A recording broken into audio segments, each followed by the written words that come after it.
Hello, sir. Hello, can you hear me well? Yes, sir. You're audible. So we will be starting at 7:04. Okay, fine. This is 1 hour session, right? Yes, sir. Okay.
Okay, so I hope everyone has joined. So let us start. Good evening, everyone. A warm welcome to all of you joining us today for today's webinar on how forensics solve teen cybercrime. I am Asmi, along with my co-host Ikanchi. We are delighted to be your host for today's session. Before we begin, a quick few step instructions for all participants. Please keep your microphones muted to avoid background disturbances. Keep your video off unless you are in a proper setting. Share your questions in the chat box. They will be addressed during the Q&A session. To start the session, we ask you to please take a moment to complete the pre-assessment form. Your responses will guide us in delivering a more effective webinar. This session is organized by the project CyberShield, an initiative of Naksh Foundation. Today's session focuses on one of the most critical and fast growing challenges of our digital age, cybercrimes targeting teenagers. As young people spend more time online, they become vulnerable to threats like cyberbullying, identity theft, online harassment, and exploitation. What many don't realize is that every digital action leaves behind a trace, and these traces can become powerful evidence. Cyber forensics play a key role in uncovering these hidden trails, identifying offenders, and ensuring justice for victims. Through advanced tools, data analysis, and legal processes, investigators work tirelessly to protect young lives and create safer online spaces. Understanding how these mechanisms function is essential for students, educators, and anyone navigating today's digital landscape. It is my absolute honor to introduce our esteemed guest for today's session, Dr. Gaurav Gupta. Dr. Gupta is a distinguished scientist and one of the country's leading digital forensic experts, known for his remarkable work in cyber investigation and cyber law. With years of experience working on complex cases, he has played a vital role in transforming digital evidence into meaningful breakthroughs that bring justice to victims. His expertise extends beyond forensics into public policy and cyber education, making him a powerful voice in shaping safer online spaces for young people. Dr. Gupta is also a published author whose research and writings guide students, researchers, and professionals across the cybersecurity ecosystem. His dedication to spreading awareness and empowering youth with the right knowledge makes his contribution truly invaluable. Today, he joins us to share real insights from the world of cybercrime investigation, especially those involving teenagers. His unique ability to simplify complex technical concepts, ensure that every participant learns something meaningful. We are truly privileged to have him with us this evening. And now, without any further delay, it is my honor to hand over the session to our esteemed guest. Over to you, sir. Thank you. Thank you for having me here. I will straight away. Can I share my screen? Yes, sir. Okay. I can share. Okay. So, basically, I will be talking about various interesting stuff, how cyber crimes are happening, how technology is being misused. Let me know in case there is any issue, because I'm in full screen mode, so I will not be able to. If there is any disconnection or something, you have to let me know. Okay. So, many times we all wonder how cyber criminals know about us. That is a question we all wonder many times, right? Any idea? Can people unmute and talk? Due to the data breach, sir, and we post mostly on the social media. Okay, that is true. But then it is much simpler. Many times, what happens is these criminals get our data because we are ignorant about certain very simple things. For example, if we check in a hotel, do you give your Aadhaar card? They make a copy of your Aadhaar card, and you don't know whether that can be misused or not, or reused or not, right? Do we write on Aadhaar card why this is being given on which date, in which hotel, which year we are giving it, for which purpose? Typically not, right? So what happens is we are sharing our data. We are taking a loan, and we are sending our Aadhaar card, PAN card, and all the document on WhatsApp to some agent or some bank customer, client, official. They will have the clear copy of your documents, and they can misuse it for various other things. So most of the time, people who are least paid in the system, they are the ones who are leaking information. For example, hotel door guard knows which room you are checking in. Restaurant servers where you give your credit card, who swipe your credit card, or the person on a petrol pump where you're buying petrol and then paying from your credit card, who is swiping at the POS machine, they will have a pinhole camera in their shirt or somewhere nearby, and when they are swiping your card, they will take the photograph or the video of your credit card, both sides, front and back. When you get your documents photocopied, when you need it, like any other identity document which you get photocopied outside in a shop, that guy, instead of giving 2 copies to you, may make 1 more extra copy and then later on sell it to somebody who would like to misuse it. So many times these simple things which we do not observe can leak a lot of your data, and that is being misused by people. So we need to be first aware that how data is being leaked. Many times we also do, for example, our phone is the gateway to everything. Our digital data is there in phone. Our office access is through our phone. Whatever we do typically requires phone to be used, because OTP will come or a password is there. And, this is our primary connection to personal as well as official digital world. Now, what happens is many times we come home and switch off our mobile data because we want to save on mobile data. We want to use Wi-Fi instead, right? Is it true or not? Do we do that? Anyone? Yes, sir. Yes, sir. We do. So let me tell you one very interesting thing. If you do not switch off your Wi-Fi, mobile data, and you in your house Wi-Fi is available and mobile data is there, your phone is designed, configured in a way that it will always prefer Wi-Fi over mobile data. If both are present, it will never switch on to mobile data. But if you switch it off and you go out and you forgot to switch on your mobile data, in case your phone is lost, you will not be able to track it. So a simple misconception that mobile data needs to be switched off when you are home is wrongly placed. We never should switch off our mobile data. It should always remain on. So in today's world, we have seen that synthetic and AI generated content can be there. Once upon a time, people told us that only aankho dekhi and kaano suni is true, right? But in today's world, aankho dekhi and kaano suni may also not be true. We need to take everything with a pinch of salt because people can generate synthetic data. If you give me your photograph or if you give me a 1 or 2 second voice or audio or video, I can then generate through artificial intelligence anything which you might not have said, which you might not have done. I can generate all those content using software, synthetic videos, synthetic, artificial intelligence and deepfake kind of solutions, which are very, very easily available. So we need to be very sure that things what we are seeing may or may not be true. We have phones and we buy new phones every couple of years. I'm sure. Is there anybody who has more than 5 to 7 year old phone? Yes or no? Difficult, right? Most people have 1 or 2 year old phone. So whenever our phone is old, it is giving us trouble, not working properly, or not having good camera, or not having good battery capacity. We buy a new one. Can you tell me what do you do with the old one? Anyone? You want to buy a new phone? Mostly we exchange it during the buying new phone, or else it is kept in the mobile our drawer itself. Yeah, so keeping at home means wastage of money, generating e-waste.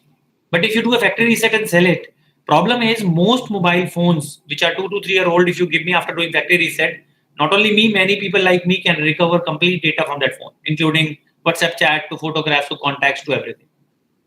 So this is difficult, right? Old phones can leak data without you even knowing. So what can be done about it? There are things which can be done about it. For example, if you format the phone, do a factory reset, install a free software known as At Home or AirDroid Personal and connect it to power source and connect it to Wi-Fi router at your home. This becomes your free of cost CCTV camera because phone's camera has very, very powerful, camera or video capabilities. CCTVs are very poor because they're only 1 or 2 megapixel, but old phone could be 8, 10, 20 megapixel. So repurposing your device can solve a lot of problems. For example, if you are going to your office and there is a pen drive lying, will you pick it up? Yes, no? Highly unlikely, right? Do you pick up free pen drive lying in the road? No. Why? That can virus. Yes, it can contain malware, ransomware, viruses, and so on, right? But if you will not pick it up, there are chances that someone from your office may pick it up who may not be aware of all these risks. And if he plugs it in the network, ransomware or virus will not only come to his computer, it will come to your computer also, right? So leaving it there is not a great idea. Rather, you should pick it up and give it to the IT team saying that please examine it in a sandbox environment, an isolated environment, rather than letting it lie there, then someone else may pick it up. That's a bad idea, right? So pick it up, give it to somebody in IT team to examine it in an isolated sandbox environment. Do you use permission manager of your phone? How often do you go? Our apps have permissions like camera, messages, contacts, and there are cases where if you take a loan online through a loan app, they will take details of your contact and they will start threatening you by calling your all the numbers which are there, your relatives. This guy is not paying for loan on time, and they will do a lot of misinformation about you and so on. But do we go to permission manager and revoke permissions? Yes, no, and how often, or never? Totally ignored. Yeah, so most people don't know about it, and thing is, most of these apps have access to your location, messages. So what I do is, whenever I'm not having anything, for example, I'm in flight or I'm traveling in road and I don't have anything to do, I will go to permission manager and start revoking permission for most of those apps which I'm not using very often. And even if I remove some extra permission accidentally, there is no problem because when I use that app, it will again ask for that permission. And depending on requirement, I can give it the permission for that moment only. Most of the time, you should give permission only for that moment rather than permanent permissions. We all have IT-enabled devices. We have smart bulbs, which are controllable by your phone. You can, switch it off, or you can dim the light, or you can change the color. Now, what happens when the bulb goes fused? What do you do with it? It is no longer usable, right? Most people throw it, right? The problem is Right, sir. this is connected to the same Wi-Fi router as your phone is, because you are controlling it through your phone, which means in your phone there is a password, but in case of bulb there is no password. The Wi-Fi username and the password name of your router is in plain text. Somebody can just pick it up once you throw it, and they can extract the wireless module, connect it to a computer with a connector, and can extract your Wi-Fi username and password. Now they can come near your house in a parking and connect to your Wi-Fi router and can do a lot of things. And all those lot of bad things will be attributed to you because your IP address is there. So what we should do, whenever we are throwing such things, connect them, because they are not working, right? The light bulb is not working, but you can still connect it with your phone. Go there and change the password and give a wrong password. And if you've already thrown away any bulb earlier, go to your router and change the password there, so that nobody can misuse your Wi-Fi router. This is very important. We all use phones and we all use Google Maps, right? In case somebody has Android phone, this is especially for Android phone, true for Android phone. Let's say you put on a location where you want to go and you say seek directions and you say start. Now what happens is your phone Google Map is now showing you direction how to go about it to reach that particular destination, right? When you're driving, you keep your phone probably on a dashboard. And if your windows are down and somebody snatches your phone is not locked. Google Map does not allow your phone to get locked, which means there is a problem, right? Now, one simple thing, once your phone is running Google Map and you say start and it is showing you direction, if you physically lock your phone, for example, I can show you. I hope you can see my screen, right? Sorry, can you see me in the window? Am I visible? Yes, sir. Yeah. Okay, so I'm putting a location. I'm saying start. Once I say this phone is not locked, right? I can come out of it and it is not locked. But what if I go to this, I lock my phone, but instead of unlocking, I'm only activating. I'm not showing it my face and fingerprint.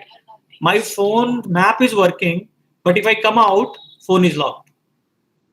So just by pressing my power button, but just by locking my phone and without unlocking, my map is working for me, is the solution which can ensure that your phone, if somebody takes away, he only knows where you're going. He can't see what is there in your phone. Your phone is locked. So whenever you're using your phone on Google Map and in driving position, when your phone is not in your hand, always lock it once, so that map is the only application which is on, everything else is locked. Right? Do you switch off your Google Homes and Alexas when not in use? Because when you say hello Google and hey Alexa, they talk to you, right? But what happens when you're not using them? When you're not talking to them? They're still listening. They're listening everything. They're mining information. They're getting your interest, whatever you're talking. For example, you're talking that you want to go to Goa. You will start seeing ads pertaining to that, right? So what you should do, you should switch off these devices from power when not in use. Your Google Home, Alexa, phone, Wi-Fi router, at least once in a day, switch off your Wi-Fi router. You know why? Because sometimes there are bots, viruses, which are controlling your devices, but they're not harming you. They're using your compute, they're using your internet and data, they're using your power and AC to do work for criminal. They're launching attack on others. They're doing Bitcoin mining from your compute. So they're not harming you directly, but indirectly. So switching off your devices once, criminal will assume your compute or your node is not stable. And they will probably not misuse your resources as much as they will use for those who are never switching it off. So it's a good exercise to switch off your devices every now and then when not in use. Even your phones and laptops should not be put to sleep, rather than switch off and then switch on when required. I'm sure you must have heard about digital arrest, where people try to, use psychological tricks by saying that you have sent a parcel, or a parcel is coming to you which contains drug, or your son and daughter or your family member is under arrest. These kind of things they will use to intimidate you so that they can, exploit when you are weak in your mind at that point of time and you are scared.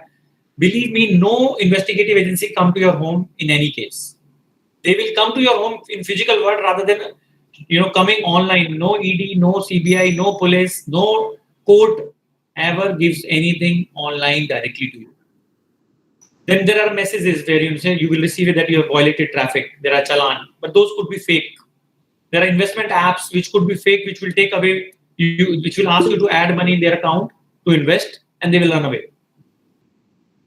Right. So these are some of the things which are there, which we must know about, and then these are some of the things which are very, very important in terms of avoiding frauds. Right. For example, let's see if I ask you which thing have more digital data, cars or phones? Phones. Okay. Anyone else? See, let's say if I am a criminal and if I'm going to murder somebody, I will leave my phone behind, but I have to use my car to reach to that person, right? Cars have more sensors. Cars have GPS. Cars record sound. Cars can talk to you. You can talk to cars. Cars actually have much more data, if not, equivalent to mobile phones, but almost equivalent to mobile phones. And high-end cars, much more than phones. But phones have passwords which are very difficult to break. Cars don't have any passwords, or even if they are very, very easy to break. Right? Many times we think digital technology we will not use. For example, I will not take a debit card. I will not take a credit card. I will not use net banking. I will not even take a net banking. Do you think that's a great idea? If I don't use internet banking, no, nothing can go wrong, right? Yes, no. No, Why? because As we are before Sorry, go ahead. as What we do are you, evolving, we are totally getting digitalized, and everywhere for a 10 rupee thing also we are no, that using is you are UPI. saying convenience factor. Yeah, I'm saying if yeah. I do not take internet banking, can my account be hacked? No, Because I no, don't have not internet banking. possible. It Not is possible. possible. Reason is now what I will do as a criminal is once I know that you don't have internet banking, I will pretend like you give an application in the bank saying I would like to use mobile banking and my new mobile number is and new email ID is this. I will apply on behalf to the bank to get a net banking. Your bank's net banking can come to me because if you're not vigilant, I can actually use it. Or else what I can do is I can request for net banking username and password to come to my home. And let's say I'm keeping a tab at your home. When these things come, I capture all these things and record, from the postal department. For example, they're coming, I will say I am this person and take it. Many times they don't check ID. Not having an ID, digital presence. For example, I will not open a Facebook account, but my photo can people get it from anywhere, right? And then they can open a Facebook account in my name with my picture. How will people know that it is not me? So that's how people do a lot of frauds. Okay. Also, many times what happens is we are very safe, we are very secure, but our family members don't practice same level of cyber security. So what I will do is I'll go to your home. I will then talk to your family members and get extract information about you. That is also possible. So security is only as strong as the weakest link, right? So we need to ensure that our family members are also aware of the cyber security risk so that we as a family can be safe. Have you searched about you on internet? What do you find? You will find your name, your profiles, but there might be a PDF file when you got selected for a college or for a competition which contain your name, mother's name, date of birth probably. And these information are personally identifiable information can be misused to reset password of various emails. Right? Okay, so let's say if you have to choose a secret question on your email, what question will you choose? There are 5-7 questions which they tell you, right? They will tell you what was your first car, what was your mother's maiden name, what is your father's middle name. These kind of questions are there, right? What will you write against? Let's say question is what is your first car? What will be your answer?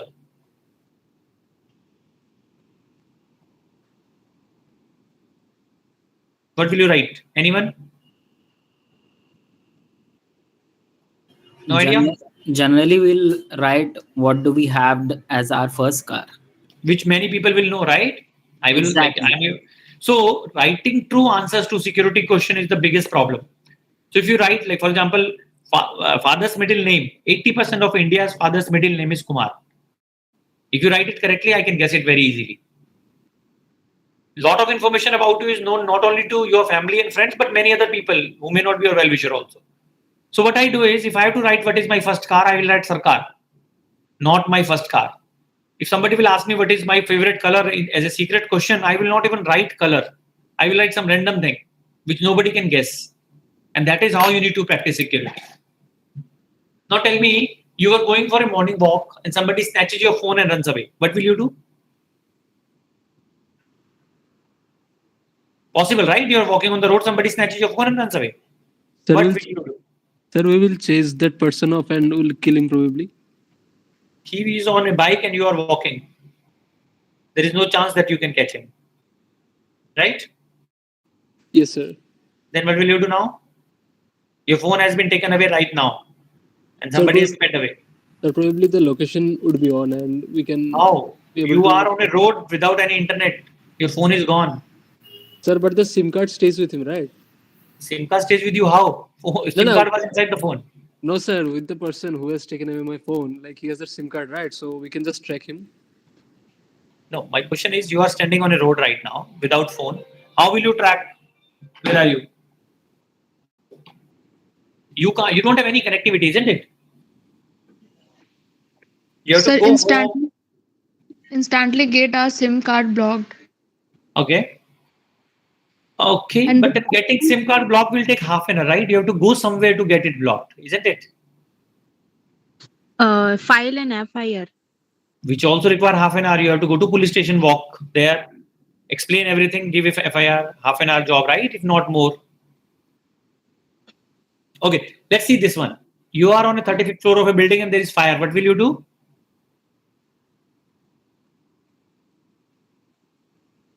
so try to use stairs. Okay, anyone else with a different answer? I would wait for the fire truck to arrive. Fire truck to arrive means there is smoke, you will die of suffocation. Jumping is out of question and taking lift is problem because fire will cause short circuit, right? Yes. sir. So we know what is our enemy here. Our enemy is fire, and we will know what fire will do. Accordingly, our action says use stairs. Similarly, in this case, who is our enemy? The person who has taken away your phone. Do you know what he will do with your phone once he has taken it away after 2 minutes? I am on a bike. I took away your phone. After 2 minutes, I will be around 2 kilometers away from you, right? Now, can you tell me what will I do with your phone? You will take out the SIM card at the first instance. No, I won't. Sir, switched off the phone first. No, I won't do that also. So what you are saying is a old criminal, right? Earlier people used to do that, but today smart criminals will not do this. Reason is I will go 2 kilometers away on a road only, and then what I will do is I will take out SIM from your phone, put it inside one of my own phone, then call one of random number nearby. One person is there, I will ask him, can I just make a call to you? And I will call his number so that on his number, your number will flash, right? Now on the phone where I put the SIM, I will install WhatsApp and your number which has been flashing on other person's phone, I will put it in and then OTP will come and WhatsApp is working with me on my phone, which is yours. I'll put a message saying this person has met with an accident. He's in Faridabad in an hospital. Surgery is required. This is the doctor's Paytm number. 5 lakh rupees are required. Once I post this message, then I will take out the SIM and throw it away. Now what will happen? People will try, whosoever have your number stored will receive this status message for next 24 hours. They will try to call you. Your phone is not reachable. You are not reachable. And they will in panic call that number. They will say, yes, this person is admitted. Ask for 5 lakh rupees. Some people who are caring for you will start transferring money. Solution is very easy. Like your phone has a pin or a pattern or a password. You can also put a pin or a password to your SIM. If you go to your settings and you go to SIM lock, you will get an option where you can put a SIM lock. Sir, but nowadays everybody is so aware that they will not help the original person also if he's in need of any scanning in a bus or in a metro.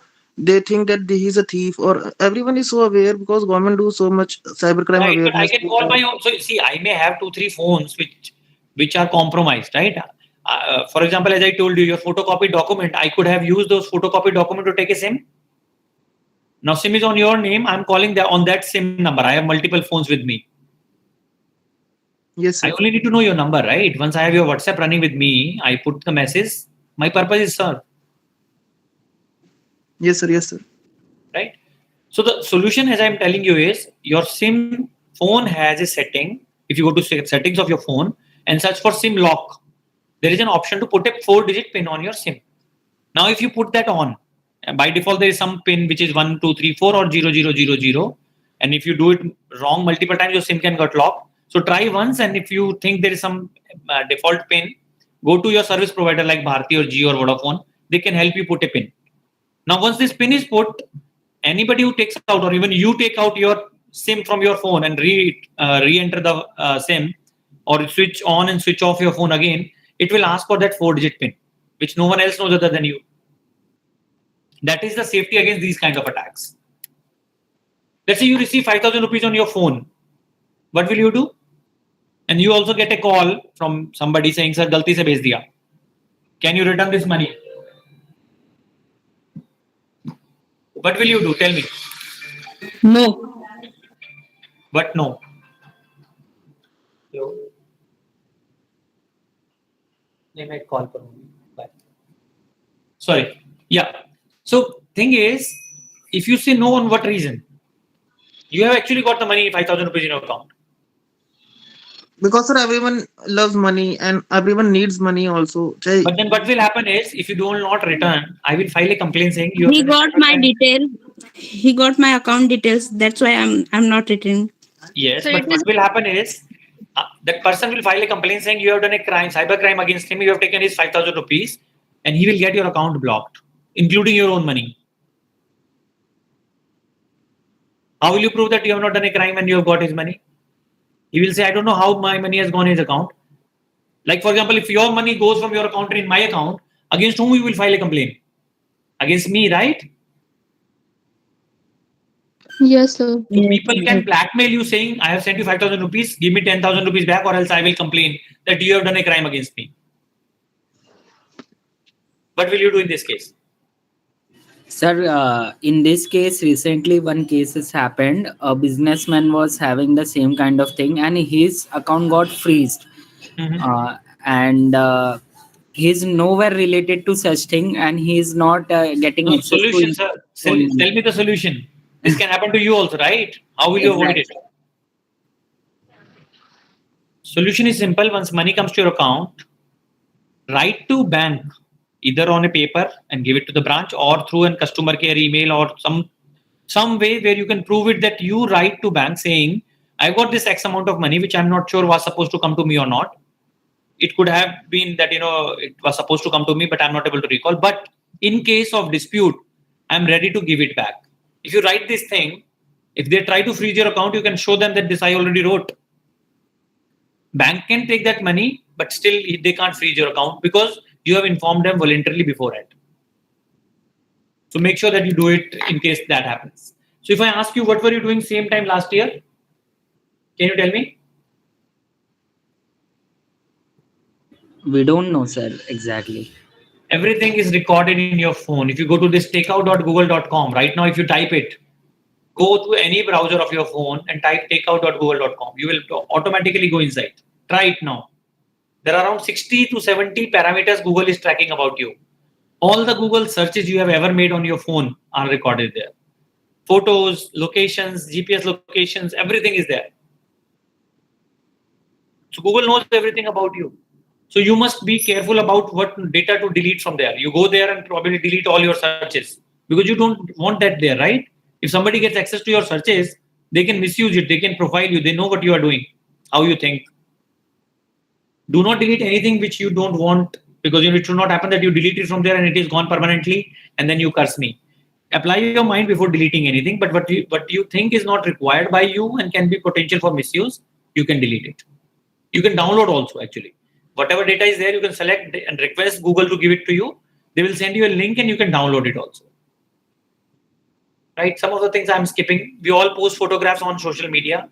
You know, when you post photograph on social media, you're not only posting photograph, you're also posting GPS location, date, time, type of camera, quality of camera, everything, which people can misuse.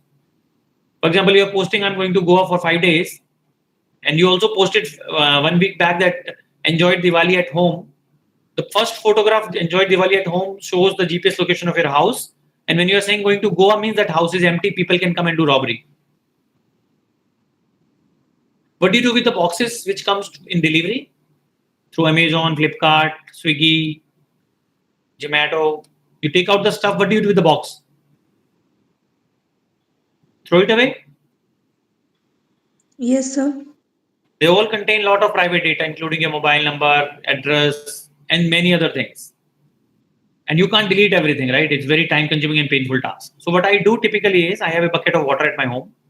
Before throwing all these boxes, I just dip them in bucket of water and then throw. They become soggy, messy. Nobody would like to touch them. And that's how I protect my information. Do you take unknown number video calls? No, sir. No. No, I always take. How do I take it? I take my video call like this. Can you see my hand? It's on front camera. Now all the risk is gone. If there is a call which is from a malicious actor, they can't record me, right? Problem is they can record you and then they can try to blackmail you. But if I do like this, and if the other person is, I know is not the right person, I can disconnect the call like this. Otherwise, I can remove, if the person on the side is my known, I can remove my finger. So answer is not always no. Answer could be a creative way of doing things. Let's say you are going for a morning walk and around 500 meters away from you, there was a car who hit a person and ran away. Now that person, you walk to that person says, can you give me your phone to call my family members to take me home? Will you help him? Yes, no. Yes. If you help him, let's say I'm that person, if you give me your phone, I will dial something, and then when I'm dialing it, this accident was staged, there was no accident, I am a criminal, I will do call forwarding of your phone on my number. Now all whatever OTPs and calls will come, they will come to me also. Instead, I will ask the number and I will dial it No, myself. in that and case, keep on your speaking. number will go to his friend. They know your number, they will do misuse of that number also. Okay. So what I will do is, I'm not saying don't help, I will ask that person, tell me, shall I call police or ambulance? 112 or 100? I will dial that number and call that person to help you. Right? We need to make sure that our number and our device never leaves our hand. Tell me which one of these websites is fraudulent. One of them is fine, rest are fake. Is ONGC fine? Yes, no. No, Why? ONGC is okay. it is OGNC. Okay. Others? Which one do you think is fine? None. No, one of them is fine. Ozone.ru, Russia one. Okay. SBI is not SBI, is sbl.co.ln. So what I'm saying is our eyes can't see things. Never click on a link, rather type on your own. SBI may be SBL. So if you want to go to SBI, type on your own. I'm going to next screen, which is having a text which you have to read fast. Important thing to note is you have to read it fast. Can you read it? Yes, sir. Yes, sir. Why? Because we all are intelligent. We all are humans. Once we know things, we ignore things. We want to do things fast. And that's where a lot of frauds happen, because criminal will send you a link which is info@ognc.co.in and your mind will read it to ONGC. Right? We need to change our perspective about what can you see here? Force, puzzle. Anyone else? Lift. Everybody can see lift. If I put these lines on, lift is very easy to spot in white color, right? Even if I remove lines, you still know what it is, because you can put an imaginary line in your mind. We need to change our perspective towards how crimes are happening, because crimes are happening using exploitation of emotions. Every day a news story will come among these emotions. One day they are calling from bank, but what will not change is that it is exploiting your emotion. Solution is also very easy. If somebody is trying to invoke your emotion in an online world, assume it is a fraud. If somebody is telling you something which is too good to be true, it's a problem. If somebody is helping you without you asking in cyberspace, 99.99% it is a fraud. So a piece of advice is that never create a piece of electronic data, video, audio, text which you do not want to retain forever, because it is remaining forever. Once you create it, you can't delete it. People can recover it, even after you format it or do whatever you want to do. So in today's world, survival of the most aware is the mantra. And I think this we have discussed. Prevention is also, prevention is better than cure is also applicable in digital world, because we think a lot of precaution we take in physical world, but in digital world, we don't take a lot of precautions. So this is the book which I have written, Cyber Unsafe, which contains small stories. It is available on Amazon. It is about how cyber criminals exploit you. It is like myth-busting exercise. And in case you read it, please write the review of the book. I also work on a lot of research problems. We are solving a lot of interesting things. For example, we have made next generation QR codes. This QR code, if you scan with your phones, with different distance, it will give you a different value. There are multiple QR codes which can be scanned with your phone, and each time you scan it from a different distance, it will give you a different value. It has security implications. Right? We've also made non-reproducible QR codes. If you print this QR code on any product, and if that product is counterfeited, we can detect it instantly, because this can't be reproduced at all. If somebody is trying to make a copy of it, it won't work. This is a barcode version of the same. This barcode cannot be reproduced. If it is put on a product, it will remain so. The product becomes uncounterfeitable. Right? And also important thing is there is no digital inheritance in the life. For example, if something happens to you, your Google photos will not be given to your family members. For that matter, any digital data which you have, any service you are using, there is no inheritance. Your username, password will not be shared with your family members. That's why I make an inheritance plan. And as I discussed, put PIN on your SIM, lock your phone while driving using Google Map. Important thing is use net banking to restrict international transactions if you are not traveling outside India. Remove CVV number from the back of a credit card. Always take backups. Shred your garbage or dip in water. Even your boarding passes, all those kind of digital things which are there in your life. If you throw them away, a lot of things can be extracted from them. Never install any app from a link. If someone is offering you help unsolicited, definitely a fraud. So whenever you have any doubt in cyberspace, please back out.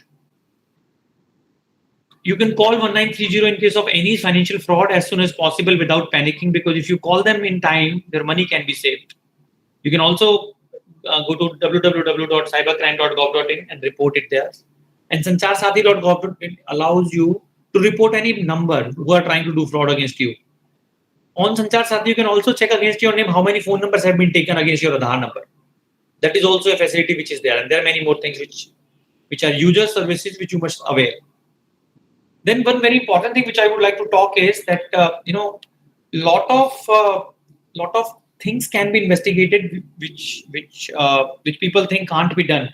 For example, if you give me a photograph and you have 20 phones, or let's say like 40 people are attending this talk, if you have a photograph and one of the 40 has taken the photograph, can you tell me from the photograph who has taken it? Yes, no. You have 40 phones and one photograph. Can you tell me which phone has been used to take this photograph?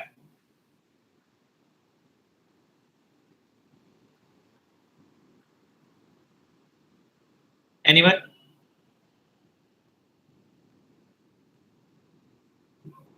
Am I audible?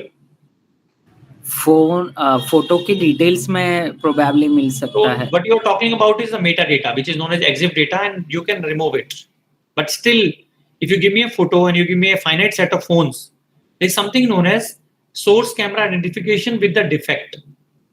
Defect in the sense when you have multi-million, you have 10 megapixel, 20 megapixel camera. That means that many million pixels are there, small dots. In each camera, like our fingerprint, we have defects. If you see your fingerprints, there are a lot of ridges, lot of two lines merging together somewhere.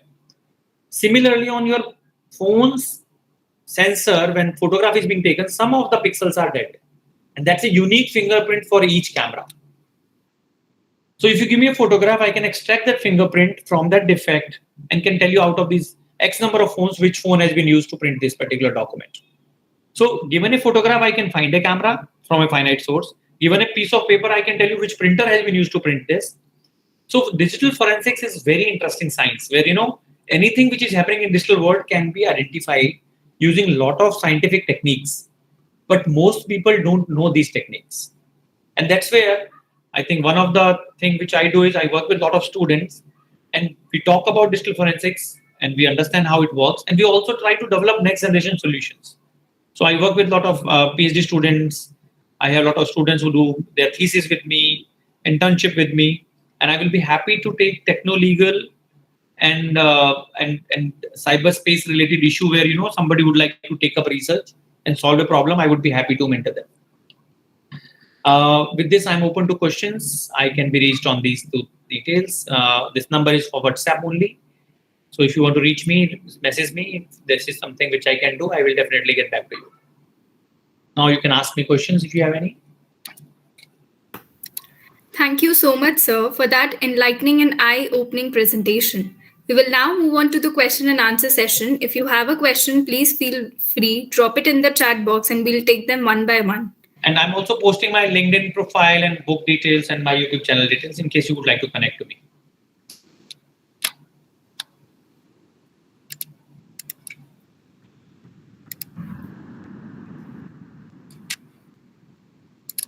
Anuj, you can ask your queries. No, ma'am, I don't need now. Thank you. Okay.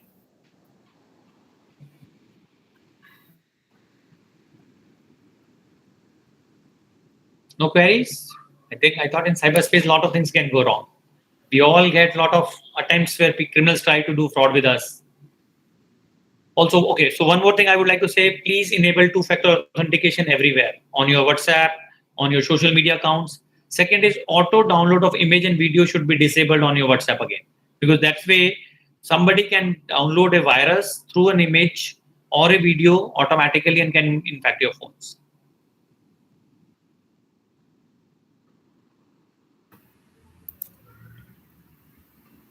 Anyone having any queries? So there's one question. Yeah. Wait. It is in the chat box. I can't understand. Synergy has written something. Sir, everyone need awareness of soft puppet tool. Yeah. So you can go ahead and speak, sir.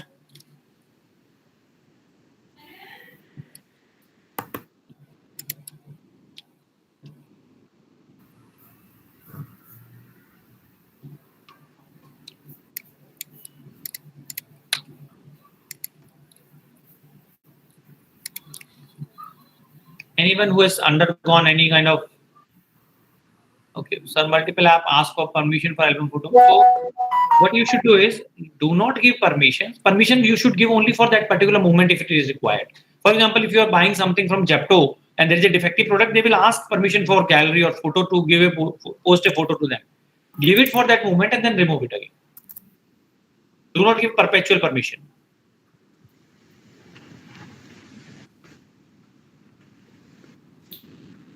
Thank you so much, sir. As we come to the end of this insightful session, I would like to extend our heartfelt gratitude to Dr. Gaurav Gupta for sharing his expertise, his experience, and his time with us today. Your clarity, depth of knowledge, and the real world perspectives you brought have truly enriched our understanding of cyber forensics and the challenges faced by teenagers in the digital world. Your guidance has not only informed us but has also inspired us to be more aware, responsible, and proactive in safeguarding young lives online. Thank you so much, sir, for enlightening us with such valuable insights and for motivating our participants to think critically about digital safety.